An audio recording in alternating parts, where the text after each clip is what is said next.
तो hello guys, आप सबका स्वागत है फैंटास्टिक स्टॉक मार्केट में। तो फ्राइडे वाले दिन ज़बरदस्त हमें वॉलेटिलिटी देखने को मिली थी मार्केट में। शुरुआत में मार्केट ने गैप अप लिया था, फिर गैप फिल किया, उसके बाद बहुत ही ख़तरनाक तेज़ी दिखाई और 1:30 बजे के आसपास जो मार्केट में गिरावट आई थी उसमें 50 रुपये के पुट ऑप्शन 900 तक पहुंच गए। 50 रुपये के पुट ऑप्शन 900 तक पहुंच गए सेंसेक्स में, और मैक्सिमम जो भी ऑप्शन सेलर थे उन सब की बैंड बज गई। आप लोगों ने ट्विटर पे देखा होगा कि भाई ऑप्शन सेलरों की पूरी तरीके से बैंड बज गई, बहुत बुरी हालत हो गई। ठीक है, आपको सच बताऊं, ज़्यादातर ऑप्शन जो सेलर थे उन लोगों ने इस मूव को डाइजेस्ट कर लिया, इस मूव में वो लोग बच गए। ये जो इतना ख़तरनाक डाउन मूव आया उसमें भी वो लोग थोड़ा हद तक बच गए, ऐसा नहीं है इस मूव में भी लोग बर्बाद हो गए। लेकिन लोग पता कब बर्बाद हुए? जब मार्केट ने बाद में भी ज़बरदस्त रिकवरी कर दी और डे हाई पे क्लोजिंग दे दी। क्योंकि भाई ऐसा मजाक नहीं चल रहा होता कि पहले तो तुम तेज़ी दिखाओ कि भाई मार्केट स्ट्रॉन्ग है, फिर बुरी तरीके से गिर जाओ, बहुत बुरी तरीके से, उसके बाद फिर पूरी रिकवरी भी कर जाओ और डे हाई पे क्लोज कर दो। ये तो तुमने बिल्कुल मजाक ही बना दिया फिर। और इस मजाक की वजह से ही मैक्सिमम जो भी ऑप्शन सेलर है उन लोगों का फ्राइडे के दिन बहुत ही ख़तरनाक लॉस हुआ है, बहुत ज़्यादा ख़तरनाक। ठीक है, मतलब हालत बुरी हो गई। अब आप लोग जैसे जानते हैं मैं भी एक ऑप्शन सेलर हूँ, लेकिन किस्मत से मैं बच गया क्योंकि मैं सेंसेक्स में ट्रेडिंग नहीं कर रहा था। सेंसेक्स में कर रहा होता तो मैं भी उठ ही जाता। बहुत ही ख़तरनाक हालत थी भाई, सच बता रहा हूँ, बहुत ख़तरनाक। मैं निफ्टी में ट्रेडिंग कर रहा था। मैं ये नहीं बोल रहा कि मेरा फ्राइडे के दिन प्रॉफिट हो गया। भाई फ्राइडे के दिन हुआ क्या कि मैं शुरुआत में सेलिंग कर रहा था, ऑप्शन सेल कर रहा था, ठीक चल रहा था। ये जब डाउन मूव आया था तो मेरा प्रॉफिट हो गया था। ठीक है, और फिर जब बाउंस आया तो मैंने दोबारा सेलिंग की, थोड़ी एग्रेसिव पोजीशन बनाई। लेकिन क्योंकि भाई डे हाई पे क्लोजिंग आ गई तो फिर मैं भी थोड़ा ट्रैप हो गया हूँ। ठीक है, थोड़ा ट्रैप हो गया हूँ, थोड़ा लॉस में आ गया हूँ। वरना इस मूव ने मेरा कुछ नहीं बिगाड़ा था, इस मूव ने मेरा कुछ नहीं बिगाड़ा बस आखिरी का ये जो अप मूव है उसने।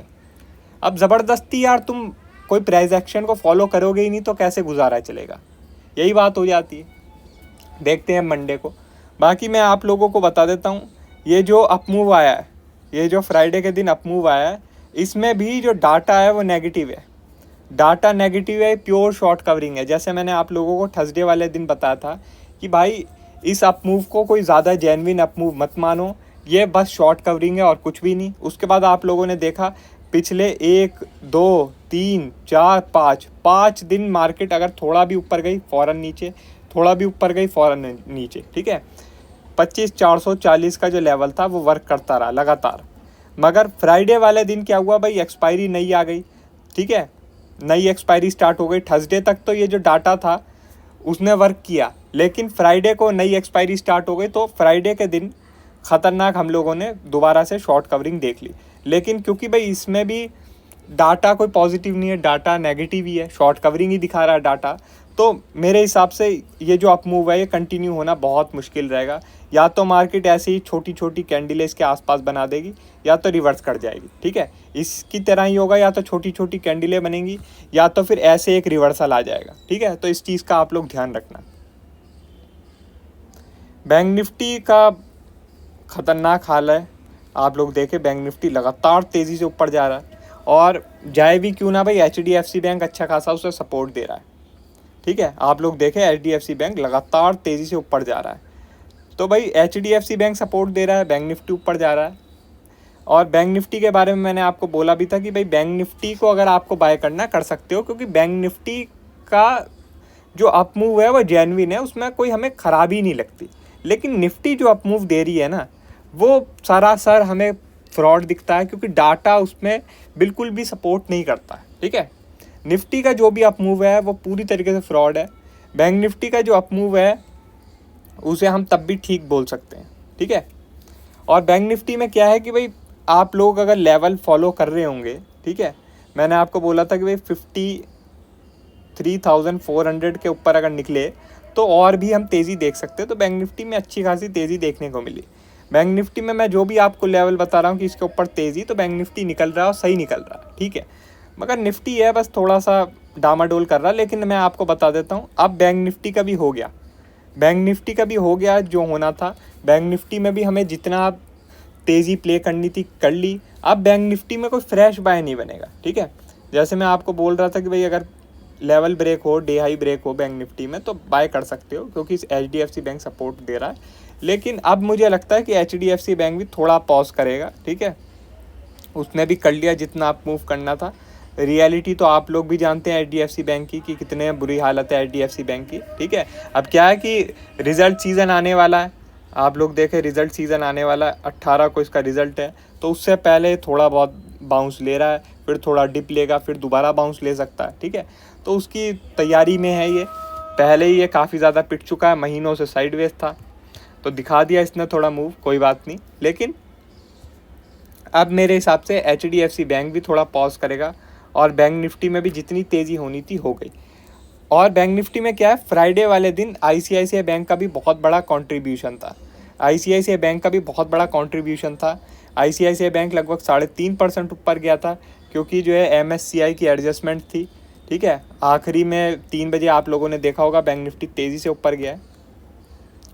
लेकिन आप बैंक निफ्टी का फ्यूचर देखिए तो वो 200 पॉइंट नेगेटिव है, 200 पॉइंट नेगेटिव है स्पॉट से, ठीक है। तो वो आपको दिखा रहा है रियलिटी कि भाई बैंक निफ्टी थोड़ा ज़्यादा एक्सीड कर गया है, ठीक है, थोड़ा ज़्यादा एक्सीड कर गया है। इतना जो है असलियत में अपमूव है नहीं। 200 पॉइंट नेगेटिव चल रहा है फ्यूचर, और ऑप्शन किसको फॉलो करते हैं, फ्यूचर को। तभी आप लोगों ने देखा होगा कॉल के प्राइजेस ज़्यादा इंक्रीज़ नहीं हुए, जबकि बैंक निफ्टी काफ़ी ज़्यादा ऊपर गया था आखिरी में, ठीक है। तो इसलिए बैंक निफ्टी में भी जितनी तेज़ी आप लोगों को प्ले करनी थी कर ली। अब बैंक निफ्टी में भी थोड़ा शांति बनाना सही रहेगा। लेकिन मैं आपको बता देता हूँ, बैंक निफ्टी में कोई खास ऐसी सेलिंग देखने को नहीं मिलेगी जब तक ये 53,000 के नीचे नहीं निकलेगा, ठीक है। क्योंकि बैंक निफ्टी ओवरऑल अभी भी स्ट्रॉन्ग ही बना हुआ है। ये हो सकता है यहाँ पे कुछ कैंडलें बना दें टाइम पास की, ठीक है। 53,000 के नीचे जब तक सस्टेन नहीं करेगा बैंक निफ्टी को सेल करने का फ़ायदा नहीं है। तेज़ी तो देखो ख़त्म हो गई बैंक निफ्टी की, लेकिन सेल 53,000 के नीचे ही बनेगा बैंक निफ्टी, इस चीज़ का आप लोग ध्यान रखना। लेकिन निफ्टी में मैं आपको बता देता हूँ, मैंने अपना जो है कॉल ऑप्शन सेल कर रखे हैं, ठीक है। मैंने ऑप्शन सेलिंग भी कर रखी है निफ्टी में, और दिसंबर के कुछ पुट ऑप्शन भी बाय कर रखे हैं। क्योंकि निफ्टी जो है मुझे सीधे सीधे शॉर्ट दिखता है, निफ्टी में कहीं से कहीं तक मुझे तेज़ी कंटिन्यू होती हुई दिखती नहीं है। डाटा भी मुझे ये दिखा रहा है कि निफ्टी में कोई पॉजिटिव डाटा नहीं है, जो भी अप मूव आ रहे हैं वो शॉर्ट कवरिंग की वजह से आ रहे हैं। और आप लोग जानते हैं भाई, जो शॉर्ट कवरिंग की वजह से मूव आते हैं वो जब रिवर्स होते हैं तो रिवर्स भी बहुत तेज़ी से होते हैं। फ्राइडे वाला दिन तो आप लोगों ने देख ही लिया कि सिंगल कैंडल 300 पॉइंट की। वैसे ही अगर डेली कैंडल बन गई, डेली आपकी कैंडल रेड बन गई, तो वो भी काफ़ी ज़बरदस्त रेड बन सकती है, ठीक है। वो भी एक ही दिन में ये सारी तेज़ी को डाइजेस्ट कर सकती है। तो इसलिए मैं आराम से निफ्टी में सेल करके बैठ चुका हूँ। निफ्टी में मुझे कोई दिक्कत नहीं है, लेकिन बैंक निफ्टी में सेल 53,000 के नीचे बनेगा, ठीक है। बैंक निफ्टी में क्योंकि डाटा थोड़ा सा पॉजिटिव ही है अभी भी, ठीक है। HDFC बैंक का आप लोग थोड़ा ध्यान रखना, अगर इसमें थोड़ी कमज़ोरी आती हुई दिखेगी तो शायद से बैंक निफ्टी को भी आप लोग सेल कर सकते हैं। लेकिन जब तक HDFC बैंक में कमज़ोरी आती हुई नहीं दिखती, मेरे हिसाब से बैंक निफ्टी से दूर ही रहो। और निफ्टी को आपको सेल करना तो उसके बारे में सोच सकते हो, और वो भी ऐसा नहीं है कि आप वीकली ऑप्शनों में सेल करो, थोड़े लॉन्ग टर्म ऑप्शन में सेल करना, ताकि आप लोगों को टाइम मिल जाए, ठीक है। इंडिया वीक्स भी थोड़ा हमें ऊपर चाहिए। फ्राइडे वाले दिन 2.5% तो ऊपर गया, लेकिन थोड़ा ऊपर चाहिए हमें, जो है कम से कम जो है 13-14 के ऊपर चाहिए, तब थोड़ा मोमेंटम इंक्रीज़ होगा मार्केट में शॉर्ट साइड। वरना तो आप लोग देख ही रहे हैं मार्केट ऊपर ही बनी हुई है। थोड़ा ये 13-14 के ऊपर निकले इंडिया विक्स तो बियर्स को थोड़ा मज़ा आएगा। बाकी देखो US मार्केट की बात करें तो फ्राइडे वाले दिन फ्लैट ही रहा। इसे मैं ये नहीं बोलूँगा कोई गिरावट हुई या कोई अप मूव आया, फ्लैट ही रहा US मार्केट। अब देखते हैं मंडे को ये लोग कहाँ से ओपन होते हैं और हम लोग किधर ओपन होते हैं। अभी तो गिफ्ट निफ्टी भी दिखा रहा है कि फ्लैट ही ओपनिंग है, कुछ खास नहीं दिख रहा, ठीक है। बाकी जो भी अपडेट होगी मैं आपको टेलीग्राम में बता दूंगा। वीडियो अच्छी लगी हो तो लाइक कर देना, और चैनल पर नए हो तो सब्सक्राइब कर देना। आज के लिए बस इतना ही, थैंक यू।